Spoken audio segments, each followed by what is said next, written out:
Welcome to சைக்கோபீடியா. ஜெயராம்ங்கிற பையன் பெங்களூரில் night 12 வரைக்கும் ஃபுட் டெலிவரி பண்ணிகிட்ருக்கான். வீட்டுக்கு போகலான்னு பார்க்குறான். சடனாக ஒரு ஆர்டர் வருது. சரி, லாஸ்ட் ஆர்டர் எடுத்துகிட்டு போகலான்னு பார்க்குறான். ஆர்டர் எடுத்துட்டு அந்த வீட்டுக்கு போயிட்டான்.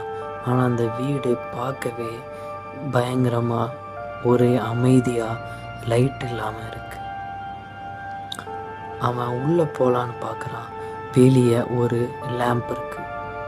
இந்த லேம்பை பார்த்துட்டே போகிறான். டோர் முன்னாடி போய் நிற்கிறான். நின்றுட்டு அவங்களுக்கு கால் பண்ணுறான். அவங்க சொல்கிறாங்க, நீங்கள் அந்த டேபிளில் ஃபுட்டை வச்சுட்டு போங்க அப்படின்னு. அவனும் போகிறான், ஃபுட்டை வைக்கிறான்.